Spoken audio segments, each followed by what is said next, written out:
Bien-aimés dans le Seigneur, amis, frères et sœurs, moi j'espère que vous êtes en forme. Eh bien, tant ça, c'est temps des 12 minutes de bénédiction. Et nous sommes très heureux de vous rencontrer, de vous parler, d'être là avec vous pendant ces quelques minutes pour nous tendre qui ça le Seigneur vient pour le communiquer nous. Je dis malgré tout ça que le communiquer nous déjà, mais le Seigneur continue à parler sans arrêt. La communiquer nous des victoires, la communiquer nous des miracles, la communiquer nous les choses essentielles de la vie et des vérités fondamentales de sa parole. Éternel Dieu Tout-Puissant, notre Père, toi qui es aux cieux, qui vis, qui règne au siècle des siècles, c'est grâce à vous qui fait notre vivre, notre respirer, notre parler, notre chanter, notre marcher, notre fait toute bagaille. Bref, grâce à vous que nous avons l'être, la respiration, le mouvement. Et nous t'en sommes très, très reconnaissants. Nous là pour nous capables de passer le temps et autour de ta parole, en écoutant avec beaucoup d'intérêt l'enseignement que tu désires nous communiquer maintenant même. Parle à nos cœurs, nous sommes tes enfants bien-aimés. Et comme ça c'est Marie, à l'heure douce du soir, c'est ainsi que nous nous asseyons à tes pieds et nous t'écoutons parler. Merci pour tout. C'est dans le nom de Jésus-Christ de Nazareth que nous adressons prière ça ou même. Les mêmes qui vivent et qui règnent au siècle des siècles. Amen. Dans série ça, on a développé certaines caractéristiques dominantes de la vie chrétienne que nous prenons dans Hébreux chapitre 12, versets 1 et 2. Nous donc aussi, puisque nous sommes environnés d'une si grande nuée de témoins, rejetons tout fardeau et le péché qui nous enveloppe si facilement et courons avec persévérance de la carrière qui nous est ouverte. Et à les regards sur Jésus qui suscite la foi et l'amène à la perfection.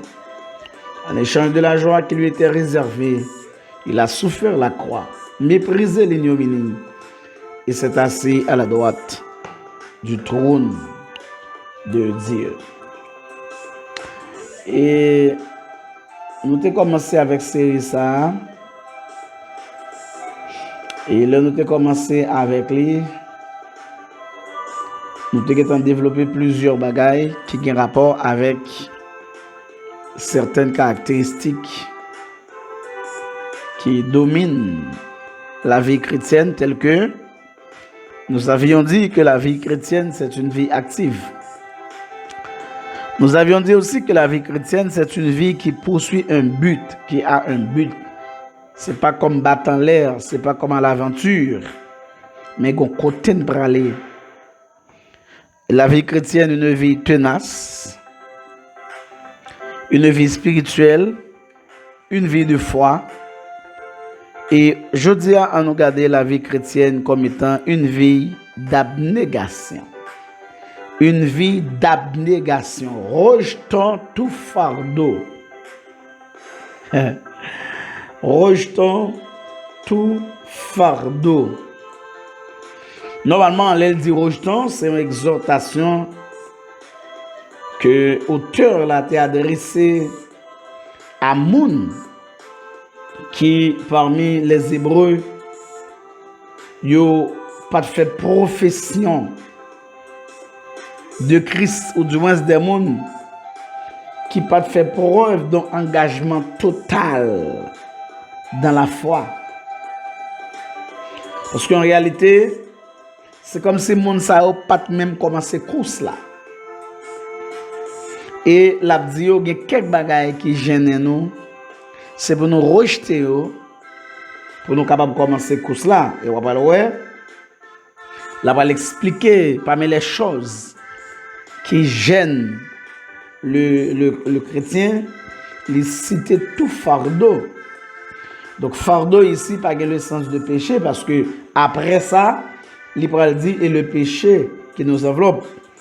Et fardeau ici, c'est comme des bagailles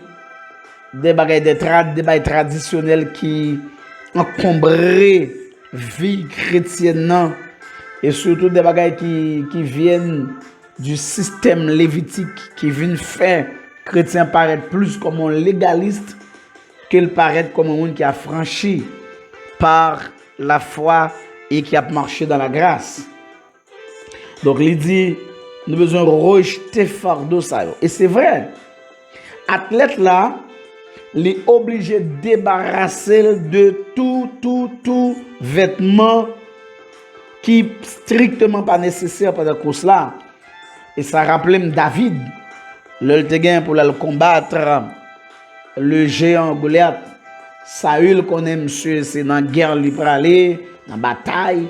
Et lui, comme en tant qu'un homme de guerre, il prend d'abord ces gros rats de gain, il charge David avec eux. Pour David protéger tête lui. Et le David météo, c'est loup, il vient loup. David dit non, je ne peux pas m'en servir. Retirez-le. Souvent parce que yo nuit. Donc, le fardeau, c'est comme, on est capable de dire, des bagailles qui gênent vie chrétienne. De sorte que, tant que ce monde qui prie en piège, qui pas qu'à bouger, il pas qu'à le devant, il pas qu'à le derrière. Et c'est ça après. Le Paul a dit, c'est une vie d'abnégation, certes, parce que je dois tenir mon corps assujetti de peur d'être moi-même rejeté après avoir prêché aux autres. Pour ne pas venir tourner un coureur qui est disqualifié. C'est ça que Paul a expliqué.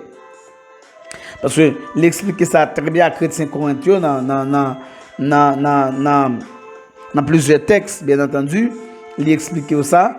Côté il a montré que il est obligé qu'il avec une fermeté pour que il pas perdu ça lui-même personnellement il saute fait sous les Corinthiens 9 verset 24 à 27 on va essayer de comprendre ça plus bien parce que l'obligé renoncer à lui-même à propre tête pâle c'est le renoncement de soi. Et là on vraiment en course comme quand un chrétien est dans la course. Il y a un bagage important qu'il doit faire, c'est de ne pas s'embarrasser des affaires de la vie. Même j'ai l'apôtre Paul dit à Timothée, donc celui qui veut plaire à celui qui l'a enrôlé ne doit pas s'embarrasser des affaires de la vie. Et certaines fois, chers amis, c'est ce qui nous arrive. Nous nous embarrassons des affaires de la vie. De la vie nous fait s'enouveler, c'est volonté nous qui passe, c'est nous qui fait s'enouveler. C'est comme si le Seigneur ne compte pas pour nous. La volonté du Père ne compte pas pour nous. Mais non. Et ça, c'est quelque chose que nous devons vraiment veiller pour ne pas trop embarrasser nous avec les affaires de la vie. Et Jésus, en s'adressant à ses disciples et à toute la foule qui l'écoutait, dans Matthieu 16, verset 24, il dit, il faut renoncer à soi-même. Il faut se charger de sa croix et suivre le Seigneur. C'est ce qu'il dit. Plus loin dans Marc 8, verset 34, il va dire même bagarre là.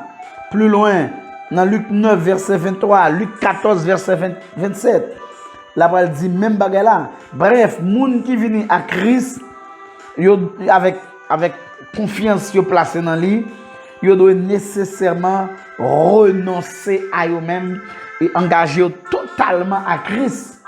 Bref, ces personnes-là doivent s'oublier. Ou pas peut-être encore, ou pas faire sauver avec tête, ou pas décider sauver, ou pas agir chaque fois plaisir, ou pas capable de répondre aux détracteurs du tac au tac, Jean fait là pour même Jean fait. Non, vous vivez une vie d'abnégation. Et cette vie d'abnégation, Jésus montre comment le fait dans Matthieu chapitre 5, verset 44-45. Béni, moun qui persécuté nous, priez pour moun qui persécuté nous, béni moun qui madichonné nous, faites du bien à moun qui pas vle nous. Voilà, comment on fait pour mal ou même pour faire le bien. C'est ça, c'est ce qu'on appelle la vie d'abnégation. Je ne suis plus moi-même. Et Paul dit aux Galates, si je vis, ce n'est plus moi qui vis, c'est Christ qui vit en moi. Bref, je m'efface. Moi, efface totalement. Je ne suis plus là. Ce n'est pas moi là. C'est Christ qui vit en moi. Je ne peux plus continuer à m'embarrasser des affaires de la vie. Je dois renoncer à moi-même, me charger de ma croix et suivre mon Seigneur. Ma volonté propre, mes conceptions personnelles, ce sont des fardeaux que je dois rejeter. Parce que les yo là, yo empêché me faire ça, bon Dieu voulait me faire. Laissez propre volonté qui passait, je ne pas régler rien. Au contraire, je fais dégâts.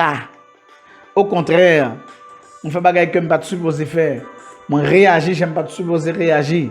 Au contraire, quand je me dirige moi-même, cela me stresse. Mais si c'est le Seigneur qui tient les rênes de la barque et qui conduit, qui dirige, qui guide, tout ira bien. L'auteur de ce cantique-là dit, je connais un guide infaillible. Il faut renoncer à soi-même et se laisser guider, diriger par le Seigneur. Quittez l'avancée. Ou vous m'avez trop. Vous devez mener une vie d'abnégation. Renoncez à vous-même. Quittez le Seigneur, conduisons. Quittez le fait tout. Quittez le fait soit pas qu'à faire. Et après, très certainement, vivre la meilleure que ça l'est aujourd'hui. Rejetons tout fardeau. Seigneur, aidez-nous à rejeter ces fardeaux qui nous enveloppent si facilement. Nous gommons avec eux, c'est vrai. Bah, le fait que nous pas déposer vie nous à tes pieds, ça fait de nous pas vaincre. Je dis à nous prendre décision pour nous déposer la vie nous à tes pieds pour faire sauver avec nous. Toute gloire c'est pour vous. Dans le nom de Jésus-Christ.